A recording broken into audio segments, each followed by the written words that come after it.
Olá e bem-vindos a esta análise. Hoje vamos mergulhar num tema mesmo crucial para a tomada de decisão, a clareza de valores. Temos connosco uma reflexão interessante de Robert J. Thomasy, partilhada pela ASPEC, a Associação de Profissionais e Empresários Cristãos, e a pergunta de partida é simples, mas complexa. O que é que influencia mesmo as nossas escolhas? É só o lucro, a imagem, ou há algo mais fundo? É uma questão central. O texto começa por notar algo que vemos muito por aí. Empresas com declarações de missão, de visão. Sim, isso é bastante comum. Mas o autor sugere que, se calhar, uma declaração de valores é ainda mais reveladora. Define os princípios por trás do como e do porquê das ações. Exatamente. Não é só o destino, mas a bússola, digamos assim. E a reflexão aprofunda isto, focando-se em como valores pré-determinados, neste caso os da fé cristã, da Bíblia, podem servir de guia. Um guia fiável, diz o texto. Sim, fiável e que até simplifica o processo. Cita o Roy Disney, não é? Quando os seus valores são claros para si, tomar decisões torna-se mais fácil. Faz sentido. Ajuda a filtrar, a eliminar o que não encaixa nesses valores. Lá está. Elimina as opções que à partida já estão desalinhadas. Ok, vamos então ver como é que isto se aplica na prática. Segunda reflexão. Como é que se passa da teoria à ação? Bem, o texto usa exemplos bíblicos para ilustrar. O primeiro ponto foca-se em estabelecer prioridades. Prioridades. Sim, recorda a resposta de Jesus sobre qual era o maior mandamento, aquela passagem em Mateus. Amar a Deus acima de tudo e amar o próximo como a si mesmo. Exatamente essa, Mateus 22. A fonte apresenta isto como, o alicerce fundamental. Interessante. E como é que o autor liga isto ao mundo dos negócios, ao dia-a-dia profissional? É aí que a coisa fica mais tangível.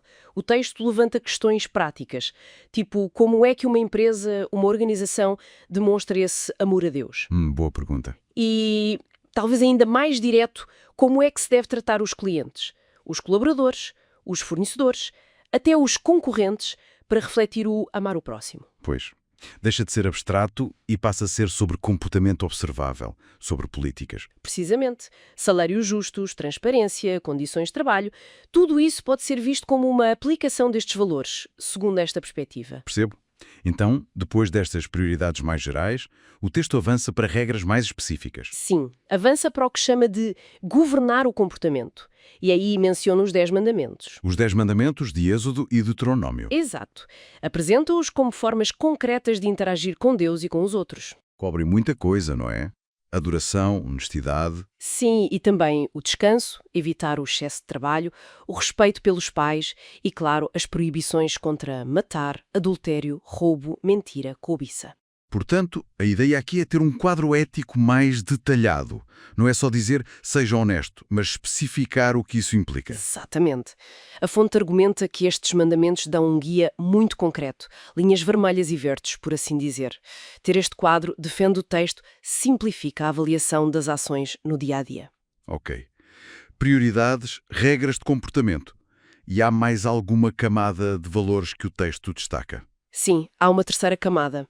A reflexão termina questionando o que é que se deve realmente valorizar, para além da aparência, talvez. Cita o profeta Miqueias, capítulo 6, versículo 8, Ele te mostrou, ó mortal, o que é bom. E o que o Senhor exige de ti, que pratiques a justiça, e ames a misericórdia, e andes humildemente com o teu Deus. Justiça, misericórdia e humildade. Então, são estes os valores que, nesta visão, Deus mais prioriza. É o que o texto sugere, apresenta estes três como um núcleo essencial e acrescenta uma nota importante. Qual? Que aplicar isto, justiça, misericórdia, humildade, de forma consistente, especialmente no mundo dos negócios, que é competitivo, é bem mais difícil do que parece. Imagino que sim. Mas argumenta que é aí que está a essência. É ir além da conformidade externa, focar na atitude interior e nas ações que nascem daí. Então, resumindo esta análise da reflexão do Thomasy, a ideia principal é que ter valores claros, aqui exemplificados com base cristã, funciona como uma bússola interna. Exato. Uma bússola que simplifica decisões, porque alinha o que fazemos com aquilo em que acreditamos profundamente. E voltamos ao Roy Disney. Clareza nos valores facilita as escolhas. Sem dúvida, torna o caminho mais nítido. E olha, talvez uma questão para ficarmos a pensar que sai desta análise.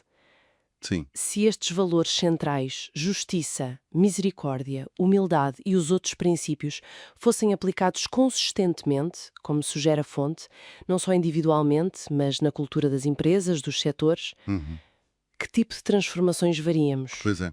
No ambiente de trabalho, nas relações comerciais, no impacto social dos negócios. Que diferenças faria? Fica a questão no ar.